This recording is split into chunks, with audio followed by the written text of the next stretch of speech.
to Muscle in the Morning. I'm Dave Palumbo, and today is Thursday, August 9th, 2018. And let's find out what's going on in the world of bodybuilding and fitness.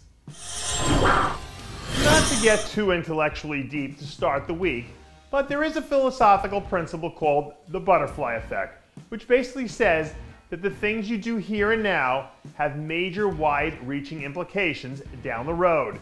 And considering that his road to the Olympia stage runs out of real estate in less than 2 months now, I'm sure that four-time men's physique Olympia champ Jeremy Buendia is paying real close attention to the things he's doing right now. Everyone I've talked to tells me that the champ is coming into this year's contest with an underdog mentality, which is probably exactly what he needs considering the fact that he's still on the rebound from surgery earlier this year. But if he adds a 5th consecutive title to his resume this year, sooner or later it's going to be time for us to open the discussion about where he ranks all time in the pantheon of bodybuilding's greatest champions, regardless of division. You know, the thing about wounded animals is that the smell of blood always attracts predators. And right now in men's physique, I think I see a wolf lurking out there in the distance that goes by the name of Jeremy Potvin. The two-time top 5 Olympian has essentially been a forgotten man in this year's men's physique mix, thanks to sitting out the entire first half of the season. But this week, some new progress photos began to trickle out that I'm sure made a whole lot of people stop and do a double take. When we've seen him have it all working in the past, this guy's physique is on par with the most elite talents in the division. So now that he's had an almost entire year of work on reloading the arsenal, let's see if he can come back and be a serious title contender.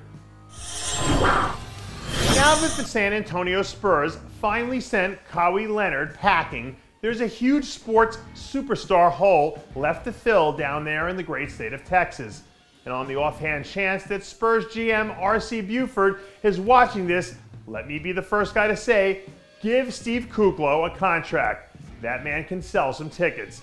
Knee-deep in the heart of his Olympia prep, the biggest thing to hit Texas since Hurricane Maria doesn't appear to be showing any signs of slowing down. Even though it's been a relatively low-key middle of the season for him, let's not forget how incredible this guy was throughout the whole first half of the schedule.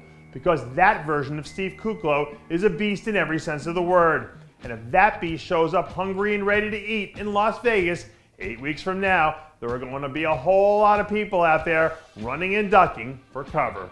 The big news on the IFBB calendar heading into last weekend's monster event that went down in Tampa was where 212 fans had a chance to see veteran Rixio Tapia make stop number 2 on his 2018 campaign. Over the weekend we got some new video from our sources inside the Tapia camp who gave us a sneak peek at how he's managing his rebound strategy after putting on one of the best performances of his pro career. According to Tapia and his team, the goal heading down the midsummer stretch is to do whatever it takes to make it back to the Olympia stage in 2019, a place they haven't been since the start of the Flex Lewis era back in 2011. So if they can show up with his conditioning spot on and be ready to make the judges work, I don't see why he can't find a way to find his old impressive Olympia form.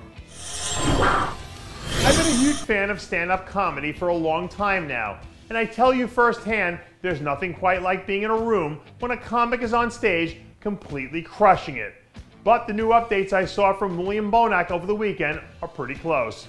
One of the scariest men in bodybuilding is looking more and more dangerous by the day now, which tells me how bad he wants to be the man to interrupt King Phil's date with Destiny this year.